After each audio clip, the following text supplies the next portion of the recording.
فقد قال الله سبحانه وتعالى وقوله الحق وهو أصدق القائلين. بسم الله الرحمن الرحيم. ومن آياته أن خلق لكم من أنفسكم أزواجا لتسكنوا إليها وجعل بينكم مودة ورحمة. صلوات.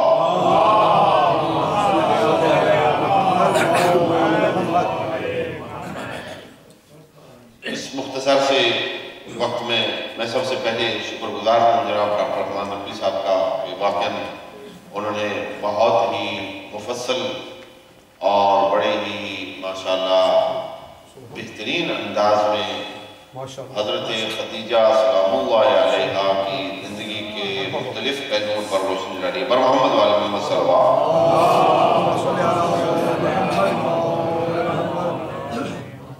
ہم ماہ مبارک رمضان کے تقریباً ایک عشرے کے اختتام پر ہیں.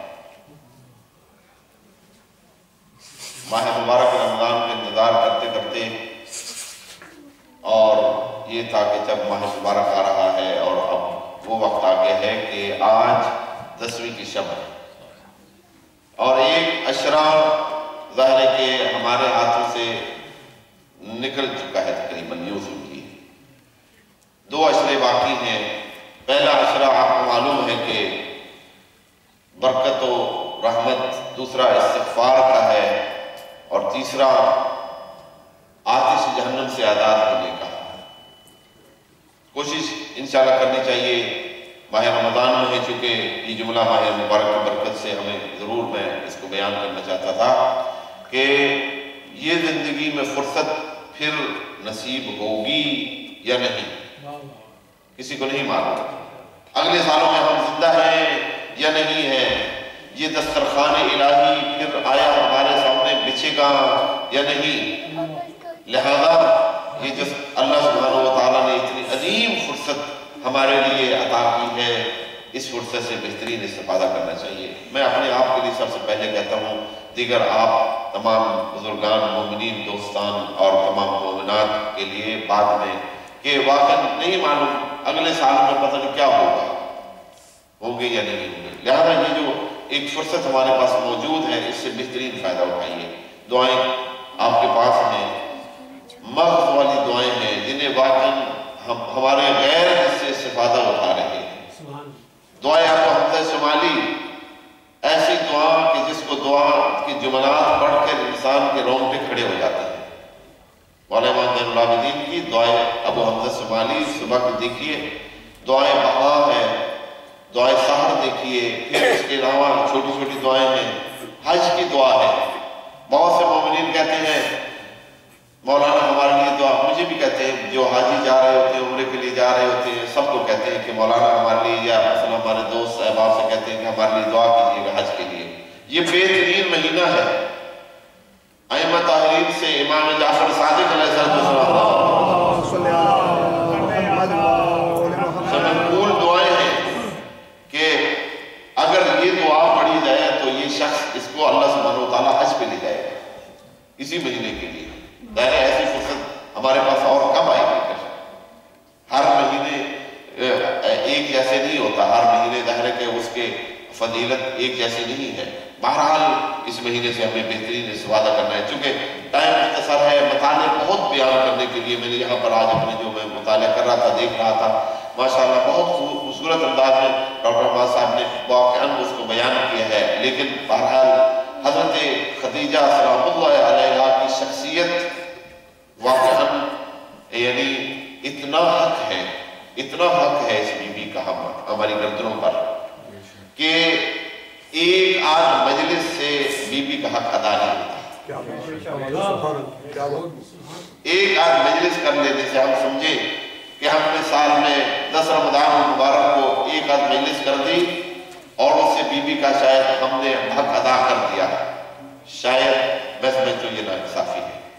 پورا عشرہ اس بی بی کی عظمت، فضیلت، اس کی برکات، اس کی کرامات، اس کے کارناموں اور اسلام کے لیے قربانیوں پر اگر ہم صرف کریں تو تو میں کہتا ہوں یہ بھی کم ہے، اور پھر بھی ہم ادا نہیں کر سکتے۔ اب ایک حدیث ہے، میں یہاں پہ پڑھتا چلوں، اور چونکہ یہ اسی حق کے ادا کرنے سے متعلق ہے اس لیے میں نے یہاں پر یہ بھی نوٹ کی ہے، اور ویسے بھی ظاہر ہے کہ ایک اخلاقی حدیث بھی ہونی چاہیے قبل اس کے کہ بی بی کے متعلق چند باتیں عرض کروں۔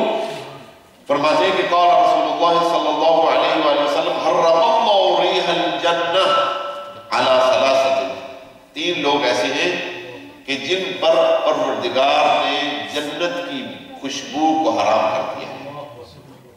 آپ کو معلوم ہے کہ جنت کی خوشبو جو جہنم میں ہوں گے ان پر بھی، ان کو بھی آئے گی، روایات میں ہمیں ملتا ہے۔ اتنی جنت کی خوشبو ہوگی جنت کی وادی کی جو 70 میل تک، پتہ نہیں وہ کون سے میل ہیں، 70 میل تک یہ خوشبو جنت کی پھیلی ہوئی ہوگی، لیکن پھر بھی رسول کریم فرماتے ہیں کہ تین ایسے اشخاص ہوں گے جن کو جو ہے نا جنت کی خوشبو، خود جنت کو کہا، جنت کی خوشبو بھی ان کو نہیں سونگنے کے لیے ملے گی۔ کون ہے وہ؟ نمبر 1 عاق الوالدین، جو شخص جس کو اس کے والدین عاق کر دیں، یعنی اتنا والدین کو ستائے، اتنا اپنے والدین کو تنگ کرے، اتنا اپنے والدین پر ممکن ظلم و ستم کرے کہ والدین یا والد کوئی بھی ہو وہ انہیں کہہ دے ٹھیک ہے آپ کو آج کے بعد ہم نے عاق کر دیا، یعنی آپ سے ہم اپنے آپ کو ڈسون کرتے ہیں، آپ اس کے بعد ہمارے نہیں رہے، نہ ہم آپ کے ہیں نہ آپ ہمارے ہیں۔ حالانکہ والدین ظاہر ہے کہ کبھی کس طریقے سے انسان کیسے تصور کر سکتا ہے، لیکن جب والدین ڈس اون کر دے، عاق کر دے، تو پھر اللہ سبحانہ و تعالیٰ کہتا ہے کہ اس شخص کو جنت کی خوشبو بھی نہیں سونگنے کو ملے گی۔ ایک یہ، دوسرا قاطع الرحم، جو شخص صلہ رحمی نہیں کرتا بلکہ اپنے عزیزوں، رشتہ داروں، والدین، بہن بھائی، بھائی باپ، باپ بیٹی، پتہ نہیں عزیز رشتہ دار، خالہ، پتہ نہیں کیا کہاں پر رشتے جو ہیں اس میں کاٹ دیتے ہیں۔ جو رشتوں کے کاٹنے کا سبب بنتا ہے، اللہ سبحانہ و تعالیٰ کہتا ہے، یعنی ویسے ظاہر ہے کہ فرمان رسول فرمان خدا ہوتا ہے، یعنی رسول خدا فرماتے ہیں اس شخص کو جنت کی خوشبو سونے تک بھی نہیں ملے گی۔ جس کو جنت کی خوشبو نہیں ملے گی خود جنت کہاں ملے گی؟ کون ہے وہ شخص جو قطع رحمی کر لیتا ہے؟ نہیں، اس کے بعد چھوٹی سی بات ہے، میں نے چونکہ پچھلے خطبے میں کہا ہے، میں اس کو دوبارہ عرض نہیں کرنا چاہتا تفصیلات، چھوٹی چھوٹی باتوں پہ اپنے جو ہے عزیزوں سے، رشتہ داروں سے، اپنے جاننے والوں سے، اپنے ظاہر ہے کہ ہمارے یہاں پر کوئی عزیز رشتہ دار کو کم ہی ہوتے ہیں، یہی ہمارے دوست احباب ہی ہوتے ہیں، یہی ہمارے رشتہ دار ہیں، ان سے کوئی رابطہ نہیں ہے، قطع تعلق کیا ہوا ہے۔ 4 پیسے آگے ہیں ہاتھ میں، انگلینڈ میں آ چکا ہے، امریکہ میں آ چکا ہے، سمجھتا ہے کہ پتہ نہیں وہ کہاں دنیا میں کون سے کونے میں پہنچ گیا۔ عجیب ہے بھائی، یہ پاؤنڈ جانے والے ہیں، یہ پاؤنڈ نہیں رہیں گے، یہ ڈالر ختم ہونے والے ہیں، یہ چند دن کی بہار ہے، اس کے بعد ختم، پھر کیا بنے گا؟ ظاہر ہے کہ باتیں شاید کڑوی ہوں گے، ممکن ہے، لیکن حقیقت ہے۔ اور محمد وآل محمد صلی اللہ آخری اس حدیث کا، اور اس کے بعد میں ظاہر ہے کہ اپنی بات اپنے ظاہر ہے کہ آج کے موضوع سے متعلق، چونکہ میں ہمیشہ میری بھی کوشش یہی رہتی کہ جس مناسبت سے مجلس ہو تو اس مناسبت کا ضرور تذکرہ ہونا چاہیے۔ میں اس بار بڑا شدت سے عمل پیرا ہوں، اور کوشش بھی ہمیشہ میری یہی رہتی ہے۔ آخری وہ شخص کہ جو کبھی بھی جنت کی خوشبو نہیں سونگھ سکے گا، وہ شخص ہے کہ جو احسان فراموش ہوتا ہے۔ ظاہری طور پر ممکن ہے ہم اپنے آپ کو سمجھتے ہوں کہ شاید ایسے نہیں، احسان فراموش، کہ جس پر کسی نے احسان کیا اور اس احسان کو آدمی بھول جائے۔ کتنے لوگ تھے جب ہم اس ملک میں آئے ہیں، انہوں نے شروع کرتے ہیں. کتنے لوگ ہیں کہ انہوں نے ممکن ہے کہ ذرا سی ہمیں بات بتلا دی وہ ہمارے فائدے کی تھی. کتنے لوگ ہیں کہ میں ایک مثال دی آپ کو, یہ بالکل ایک چھوٹی سی مثال ہے. کتنے لوگ تھے کہ جنہوں نے ہماری تعلیم, تربیت, والدین آپ لے لیں, والدین میں کتنا بڑا احسان ہے. محلے اور جو ہے وہ محلے کی مسجد کے مولانا, اس کا کتنا بڑا احسان ہے, اس نے ہمیں قرآن کریم سکھایا. ہم اس کو بھول سکتے ہیں؟ ایک عالم دین, ایک ذاکر اہل بیت, اس کا کتنا بڑا احسان ہے کہ اہل بیت کی تعلیمات سے انہوں نے ہمیں روشنا کرایا.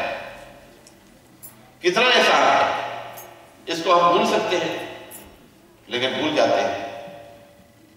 مجتہدین کرام جن کے صبح اور شام, جن کے اٹھنے بیٹھنے, جن کا ایک لمحہ وضو کے بغیر نہیں گزرتا, ہر اوڑھنا بچھونا قرآن کریم, احادیث, قول امام جعفر صادق, قول امام باقر علیہ السلام,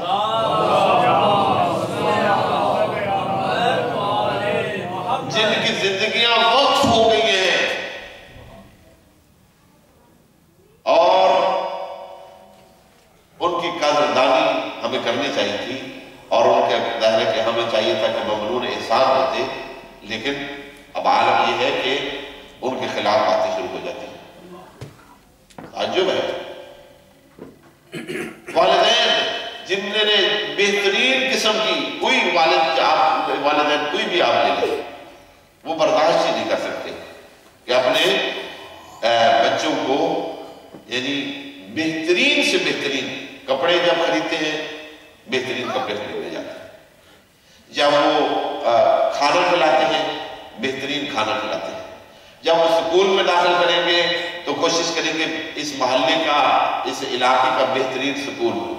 جب آپ کو کسی اور ایسے کام کے لیے آپ جب انہیں کہیں جاب کے لیے کریں گے, بہترین جاب آپ کے لیے جو ہے کوشش کریں گے. لیکن کبھی کبھی اب ہوتا ایسے ہے کہ جو ہی انسان شادی کرتا ہے, شادی کرنے کے بعد ظاہر ہے کہ وہ دوسرے ایک اور عالم میں چلا جاتا ہے. ٹھیک ہے, بیوی کے حقوق ہیں, میں یہ جہاں پر ممکن یہ بات میری تلخ ہو شاید, لیکن خدا گواہ ہے کہ ہم کسی معاشرے میں, ڈاکٹر صاحب نے جو بات کی ہے میں ان کی بات کی تائید کرتا ہوں کہ ماہ مبارک رمضان جیسے عظمت والے عظیم مہینے میں کل بھی میں نے ایک طلاق پڑھی ہے. آپ اندازہ لگا سکتے ہیں. میں نے کوشش کی ہے بابا رمضان کے بعد رکھو, اس کو رمضان کے بعد رکھو, لیکن اس قدر مسائل ہیں, اس قدر مسائل ہیں. شادی انسان کر لیتا ہے, ٹھیک ہے, بڑی اچھی بات ہے, شادی ہو گئی ہے, لیکن والدین کو نہیں بھولنا چاہیے. شادی کرنے کا مطلب یہ نہیں ہے کہ انسان جو ہے کہ پھر جو ہے ہم والدین کو بھول جائیں, جنہوں نے ہمیں پالا ہے, پوسا ہے. بیوی کی خدمت کرنا علیحدہ, یہ بالکل بے عینی اس طریقے سے ہے کہ ہم جو ہے یہ جو واجبات, حقوق ہیں, ان کو ہم بھول جاتے ہیں کہ کون سا حق کہاں پر ہے, ان کو کہاں پر بیلنس کر کے رکھنا چاہیے, بھول جاتے ہیں. میں کل واقعی ایک مومن کی داستان سنتے ہوئے مجھے حیرت ہوئی کہ شادی کرنے کے بعد ٹوٹل اپنے بھائیوں سے یہیں پہ لندن میں رہتے ہوئے, میں نام نہیں لینا چاہتا, فقط یعنی میں کل واقعی یہ داستان سنی مجھے حیرت ہوئی کہ والدہ سے, بھائیوں سے, ابشیرہ سے, سب سے جو ہے وہ ڈسکنیکٹ ہو گئی. کیوں؟ بس شادی کر لی ہے, اب وہ اپنی اپنی ایک لائن, ٹھیک ہے وہ اپنی لائن رکھے, لیکن صلہ رحمی کہاں گئی. اس آپ یہ جو والدہ نے راتوں کو اٹھ کے دودھ پلایا, اس کا جو ہے نا کہا صاف کیا, پتہ نہیں پوری زندگی میں ذرا اس کا اتنا خیال رکھا کہ ایک چھوٹا سا زخم بھی اسے نہ لگا, ذرا سی چوٹ اسے نہ لگے, وہ ساری انتقام ہی. لہذا جو شخص احسان فراموش ہوتا ہے, ممکن کبھی ذکر نہ کرے کوئی انسان, لیکن احسان فراموش نہیں ہونا چاہیے. کبھی وقت آئے تو ضرور اس کا بدلہ بھی چکانا چاہیے.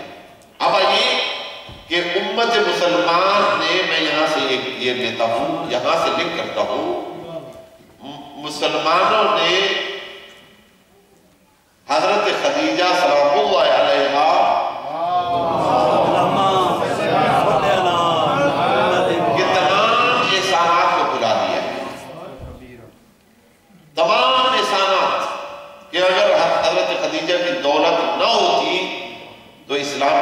پروان نہ چڑھتا۔ روایات میں ہے کہ حضرت خدیجہ کی دولت، حضرت ابو طالب کی سرپرستی اور مولا علی کی تلوار، یہ تین چیزیں اگر رسول کریم کے ساتھ نہ ہوتی تو یہ اسلام اس طریقے سے جو ہے پروان نہ چڑھتا، ضرورت تھی۔ لیکن مسلمانوں نے کیا جو المیہ ہے وہ یہ ہے، یہاں سے احسان فراموشی سے میں آپ کو بتانا چاہتا ہوں، ایک ذاتی طور پر ہوتی ہے، اجتماعی طور پر بھی، اور مسلمانوں کی احسان فراموشی دیکھیے۔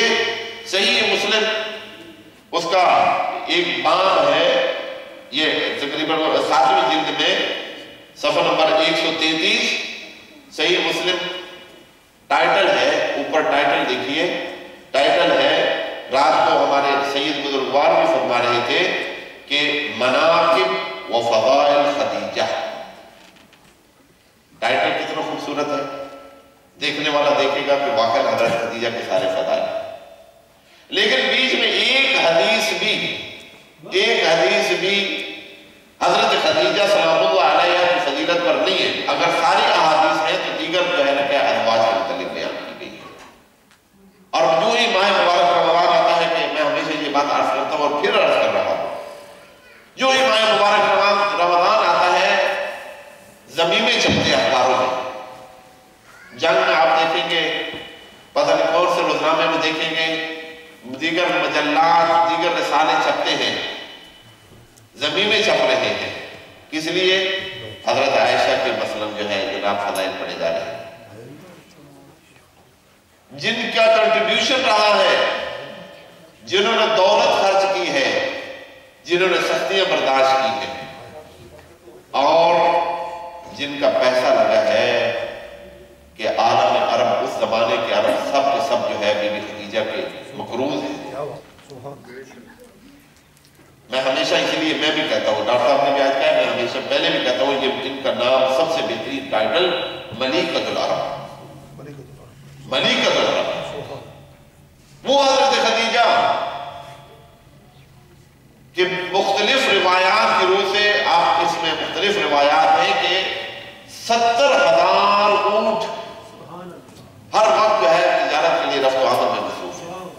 70,000 اونٹ، اگر موجودہ زمانے میں 70,000 کنٹینر، یعنی مبالغہ شاید ہو، لیکن 70,000 کنٹینر لے، کوئی جو ہے مصر جا رہا ہے، حبشہ جا رہا ہے، شام جا رہا ہے، یمن تک۔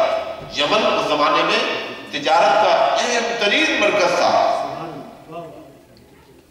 وہاں سے جو ہے ادھر جاپان تک اور پھر یورپ تک جتنا مال سارا کا سارا وہاں سے آتا تھا، پھر ادھر حجاز میں آتا تھا، سارا کا سارا مال جو ہے مرہون منت تھا حضرت خدیجہ کا، کہ اگر یہ بزنس نہ ہوتا تو یہ عرب، یہ بدو عرب، یہ بھوک سے مر جاتا۔ بہرحال پروردگار نے ظاہر کے وسائل تو بنانے ہوتے ہیں، بنائے ہیں، لیکن احسان فراموشی کی بات عرض کر رہا تھا۔ احسان فراموشی اس طریقے سے ہے کہ کبھی کبھی بی بی خدیجہ کا قصور واقعا سامنے ہمیں نظر آتا ہے کہ یہ ہے کہ مسلمانوں کی نظر میں کہ وہ بی بی فاطمہ الزہرا کی ماں ہے، محمد آل محمد۔ یہ بہت بڑا قصور ہے۔ حضرت ابو طالب کا قصور یہ ہے کہ وہ حضرت مولا تقیان کے والد گرامی ہے، اور بی بی خدیجہ کا قصور یہ ہے کہ وہ حضرت فاطمہ کی ماں ہے۔ واقعاً اس کے علاوہ تو ہم دیکھتے ہیں کہ تاریخ میں کوئی ایسا جو ہے نا کہ قصور نظر نہیں آتا۔ ابواب کے پورے باب کتابوں میں موجود ہیں، نظر آتے ہیں، لیکن جہاں جہاں کوئی فضیلت ہے اس کو حذف کر دیا گیا۔ لیکن یہ ظاہر ہے کہ فضائل چھپانے سے نہیں چھپتے، یہ ایسا سورج ہے کہ کبھی بھی ان بادلوں کو پیچھے نہیں چھپ پائے گا۔ یہ بادل وقتی طور پر آئیں گے، ٹھیک ہے، یہ ڈھانپ لیں گے، سارا کا سارا منظر جو ہے آگے ممکن ہے اس کو دکھنے نہیں پائے گا، لیکن یہ حقیقت جو ہے وہ کبھی بھی مسلمانوں سے چھپ نہیں سکے گی۔ میرا پروگرام تو کچھ اور تھا کہ کچھ تھوڑے سی تفصیلات کے ساتھ میں کچھ بات ایسے مطالب عرض کرتا کہ جو نہیں سنے. 2 مطالب ڈاکٹر صاحب نے جن کے ساتھ جن کو بتلایا ہے میں انہی کی تائید میں ایک مسئلہ جس کو بہت زیادہ ہائی لائٹ کیا جاتا ہے وہ یہ ہے کہ حضرت خدیجہ کی پہلے شادی ہوئی تھی. حاشا وکلا، ممکن نہیں. اور کس سے تاریخ میں جس کا نام لکھا جاتا ہے ابو حالہ تمیمی سے حضرت خدیجہ کی شادی پہلے ہوئی ہے. عجیب ہے. اور پھر وہی عرب سارے کے سارے یہ سوال کرتے ہیں کہ کس طریقے سے ہو سکتا ہے کہ حضرت محمد جو کہ یتیم ابو طالب ہیں ان کی شادی اتنی بڑی مالدار خاتون سے کر دی جائے. ان کو فوراً بھول جاتا ہے. ظاہر ہے کہ فارسی میں جو کہا جاتا ہے کہ درو گورا حاصل نہ باشد، یہی ہے. ادھر جب کیا کہتے ہیں کہ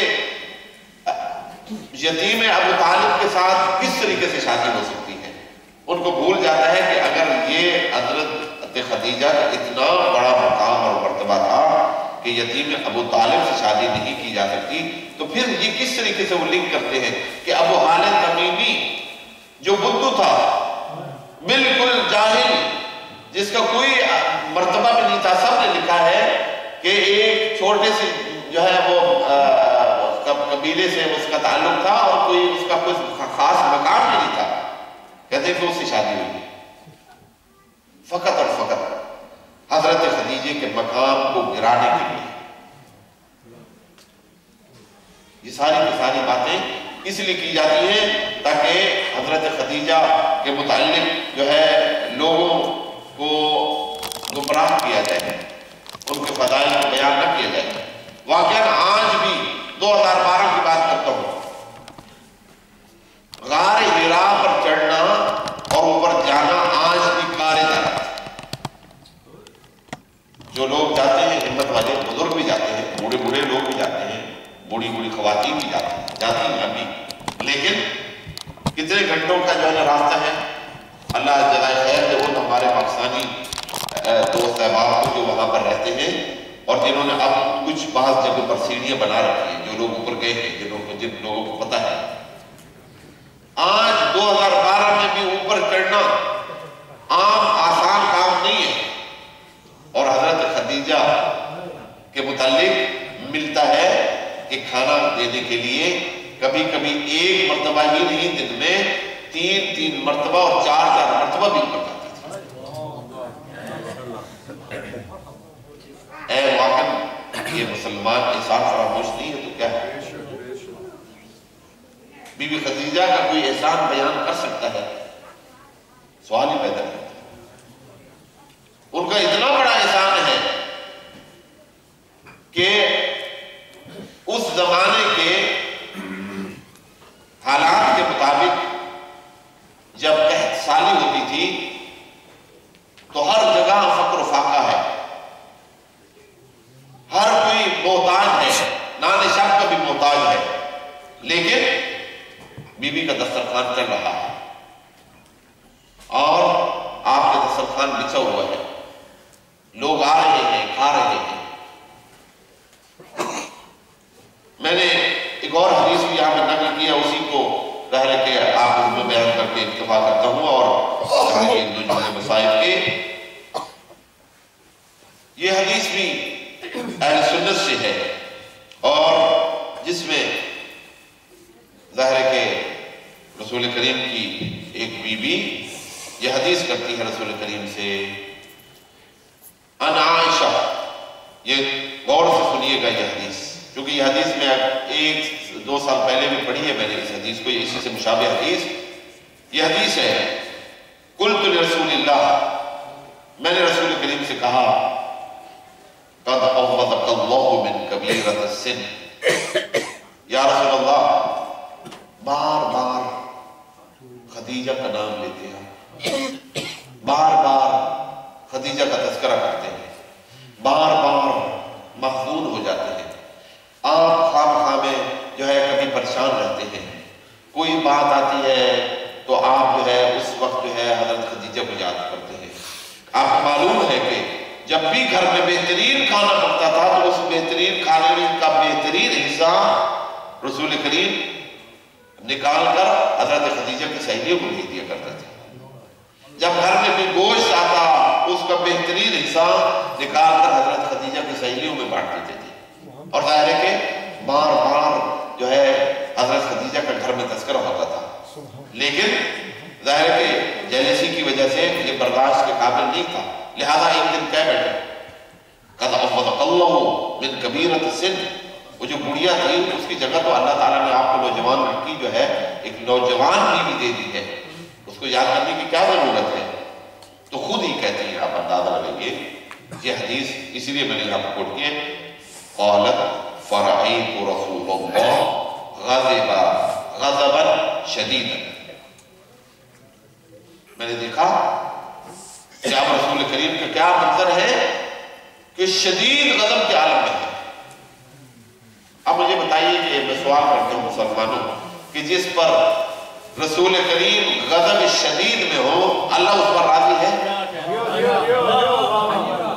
واقعی میں سوال ہے، ان کے اپنی کتابوں میں لکھا ہوا ہے فقط غضب فرائض رسول اللہ غضب غضبا شدیدا سقط فی جلدی، یہاں تک کہ میرا دل دہلنے لگ گیا، میں جو ہے کمزور، میں اپنے مجھ پر کپکی تاری ہو گئی اور میں جو ہے پریشان ہو گئی۔ فقلت فی نفسی، اب ایک اور جملہ سنیے، کہتی ہے کہ میں نے خود ہی اپنے آپ سے کہا اللہم انکا ان اذہبت انی غضب رسول اللہ صلی اللہ علیہ وآلہ وسلم لم اذکرها بسوء ما لقیت ما بقیت، کہتی ہے کہ میں نے اپنے دل میں یہ بات کہی، اور میں نے دل میں یہ بات کہی ہے کہ اگر آج یہ غضب رسول اگر آج برطرف ہو جائے مجھ سے تو میں اپنی زندگی میں کبھی بھی برا طریقے سے ذکر نہیں کروں گا حضرت خدیجہ کا۔ لیکن یہاں پر یہ ملتا ہے کہ فَلَمَّ رَعَا رَسُولُ اللَّهِ فَقَدْ لَقِيتْ قَالَ كَيْفَ قُلْتِ،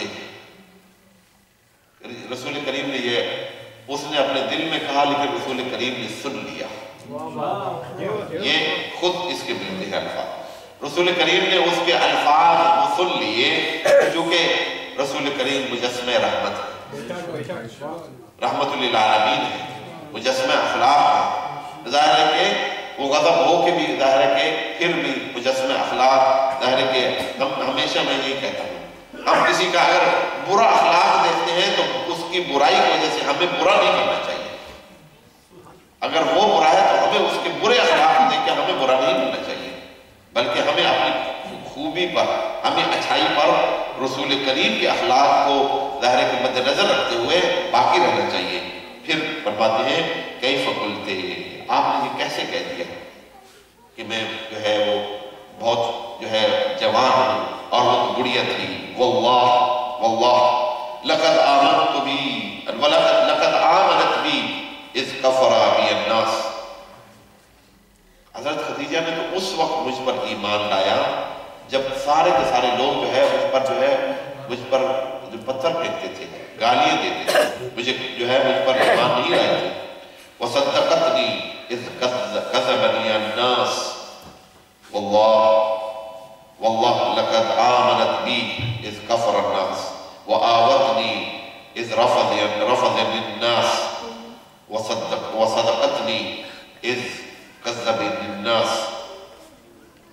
آپ ان کی بات کرتی ہیں حضرت خدیجہ کی، لوگوں نے جب مجھے ٹھکرا دیا تو انہوں نے مجھے پناہ دی، جب لوگوں نے مجھے جھٹلایا انہوں نے مجھے اپنے پاس رکھا، میری تائید کی، جب لوگوں نے مجھے جو ہے مجھ پر ایمان لانے کے لیے کوئی حاضر نہ تھا لیکن حضرت خدیجہ مجھ پر ایمان لائی، تو آپ بتائیے کہ میں کس طریقے سے جو ہے ان کو یاد نہ کروں۔ لہذا پوری زندگی میں رسول کریم یاد کرتے رہے۔ میں آخری دو جملے کہ یہی وجہ تھی اتنے معذور ہوئے رسول کریم۔ دیکھیے دو باتیں، بہت باتیں کرنے کو ہے لیکن ٹائم ہمارا کبھی بھی ساتھ نہیں دیتا۔ حضرت ابو طالب علیہ السلام کی وفات کے متعلق کئی احادیث ہیں، ربیع الاول میں ہوئی،